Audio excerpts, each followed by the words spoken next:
Olá, estamos aqui mais uma vez para meditarmos na palavra de Deus. E hoje eu queria tomar o versículo aqui do capítulo 17 do Evangelho de João, no versículo 25. Esse capítulo do Evangelho de João, ele é um capítulo muito importante porque ele faz parte daquilo que é chamado tradicionalmente de a oração sacerdotal de Cristo. Jesus reúne com os apóstolos, toma a ceia, dá as últimas instruções do que iria acontecer, do que os apóstolos iriam passar, das perseguições, a respeito do Espírito Santo também. Ele fala que enviaria o Espírito Santo para que eles não se entristecessem, porque ele iria para o Pai, e quando ele fosse glorificado no Pai, ele enviaria o Espírito Santo para testemunhar através dos apóstolos as nações e a todos os cantos da terra. Então, ele, no final dessa fala dele, que é a última antes dele ser preso ali no horto, no Getsemane, ele faz aquilo que é chamado de a oração sacerdotal. E nessa oração, nós podemos contemplar a grandeza do amor de Deus, do coração de Deus nas palavras de Cristo. Porque ali, Jesus, ele se abre ao Pai em oração, não somente pelos apóstolos que estavam com ele imediatamente, mas também por todos aqueles que viriam a crer no seu nome e seriam salvos através da fé de todos os tempos. E é uma oração muito linda e cheia do amor de Deus e do desejo de Jesus em relação aos seus apóstolos, em relação ao Pai. E nós podemos ver ali que o grande pedido nesta oração é pela comunhão, que aquela comunhão da Trindade, do Pai, do Filho e do Espírito Santo, fosse estendida através da obra do Senhor Jesus Cristo aos seus discípulos e a todos aqueles que viriam a crer. Então, no versículo 25, nós lemos o seguinte: Pai justo, o mundo não te conheceu, eu, porém, te conheci, e também estes conheceram que tu me enviaste. Eu lhes fiz conhecer o teu nome, e ainda o farei conhecer, a fim de que o amor com que me amaste esteja neles, e eu neles esteja. São palavras de uma beleza e de uma profundidade enormes, insondáveis. E nós podemos observar que Cristo aqui está falando que aqueles que o Pai deu em suas mãos conheceram que ele foi enviado pelo Pai. E esses são aqueles que vão receber o dom de poderem ser chamados filhos de Deus. Porque em outro versículo do Evangelho de João diz: ele veio para os que eram seus, mas os seus não o receberam. Mas a todos aqueles que o receberam, deu-lhes o poder de se tornarem filhos de Deus.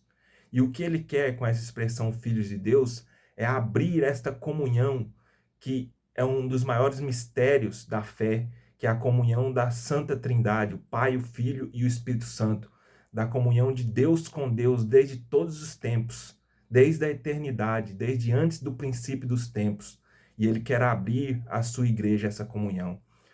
Nós podemos observar, irmãos, que quando nós contemplamos a vida de Jesus, nós estamos diante de algo que nos impacta de uma forma muito profunda, muito avassaladora, porque ali nós vemos o que é a perfeição. O homem, ele cunhou essa palavra perfeição porque ele foi capacitado pelo Espírito de Deus para poder considerar esse conceito, porque esse conceito não é humano. No humano não há perfeição. Mas quando Cristo se manifestou na terra, neste mundo, a encarnação do Verbo, como diz as Escrituras, o Verbo se fez carne e habitou entre nós, cheio de graça e de verdade. É como se pela primeira vez fosse revelado não apenas a face de Deus, como já falamos em alguns outros vídeos, mas também foi revelado ali o objetivo de ser da criação do próprio homem, da própria humanidade em si. Foi manifestado ali a razão que Deus tinha no seu coração quando criou o ser humano. A perfeição humana, a plena maturidade, a estatura do varão perfeito foi manifestado na pessoa de Cristo Jesus, quando da encarnação dele neste mundo. Então, nós podemos observar que a grandeza daquela personalidade não poderia ter sido inventada por aqueles homens humildes que o seguiam, aqueles pescadores da Judéia, do Mar da Galileia. Aquela personagem, ela é tão maior do que nós, ela é tão mais profunda do que o mais profundo oceano, que não poderia ter sido criada pelos homens. Ela foi realmente vista por eles. Os evangelhos, Mateus, Marcos, Lucas e João, não são nada mais do que relatos daqueles que andaram com ele e que ficaram atônitos com aquela personalidade, com aquela graça que eles viram manifestada na pessoa daquele homem ali, que nasceu em Israel naquele tempo. Então nós podemos observar isso. E essa pessoa revela o desejo do seu coração na oração feita nos últimos capítulos ali do Evangelho de João, que nós lemos um versículo para vocês no princípio do vídeo. Nós podemos ver que a intenção do coração de Deus na pessoa de Cristo é trazer muitos filhos para a glória, é trazer muitos filhos para a casa, a família de Deus, é trazer muitos filhos para a comunhão do Filho de Deus, para a comunhão da Santa Trindade. É essa a intenção do coração de Deus e é isso que é manifestado a nós com aquela oração sacerdotal. Jesus se põe na condição de sumo sacerdote diante do trono de Deus e ora: Pai, que o amor com que o Senhor me amou esteja neles e eu neles esteja, e que nós sejamos um, como eu sou um com o Senhor, que nós sejamos um juntamente com todos aqueles que virem a crer em mim por meio da sua palavra. Então, irmãos, é uma verdade grandiosa demais. É muito maior do que a maioria das pessoas cogitam em suas mentes. Nós somos chamados a nos tornarmos pequenos cristos. Isso está escrito lá em Romanos, que Jesus, ele deseja ter muitos irmãos, muitos filhos. Deus deseja ter muitos filhos, a semelhança do seu Filho unigênito. Então, o céu foi aberto para nós. O próprio trono de Deus, a presença de Deus foi aberta a nós por meio da obra e da pessoa do Senhor Jesus Cristo.